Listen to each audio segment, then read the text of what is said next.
Nous sommes dans un atelier de validation d'un document intitulé Les directives et bonnes pratiques de gestion durable des terres adaptées au Burundi. Donc c'est un document qui va contenir tous les thèmes sur la gestion durable des terres afin de lutter contre la dégradation des terres incessantes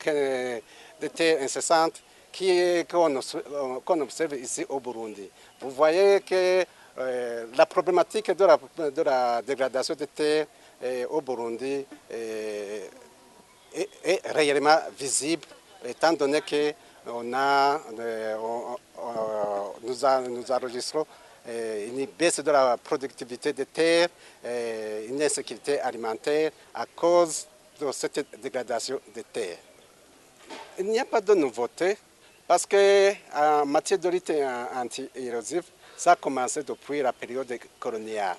Ce que nous avons voulu, c'est de rappeler ces bonnes pratiques de gestion durable des terres, de lutte anti-érosive qu'on appliquait jadis, mais aujourd'hui qui sont abandonnées. Alors, nous voulons encore une fois recenser les différentes méthodes, les meilleures pratiques de lutte anti-érosive et les mettre dans un seul document pour que ce document soit accessible à tous les utilisateurs, depuis le politique jusqu'à l'agri-éleveur sur le terrain. Par exemple, ici, à côté des pays limitrophes, je dirais le Rwanda, où on pratique les terrasses radicales.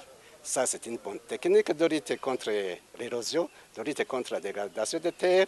Et nous observons aussi des pratiques de creusement des fossés anti-érosifs qui sont bien développées dans ces pays limitrophes du Burundi, tels que le Rwanda, le Kenya, l'Ouganda et j'en passe.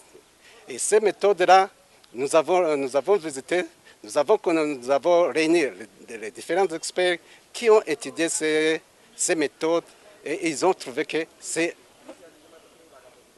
beaucoup applicable au Burundi. Il y a des techniques qui étaient utilisées jadis, mais qui ont été abandonnées. Alors, il faut encore reprendre ces meilleures techniques jadis utilisées qui ne sont pas utilisées aujourd'hui. Il faut les améliorer, il faut ajouter d'autres nouvelles techniques, d'autres meilleures pratiques, recensées un peu partout et les faire dans un seul document.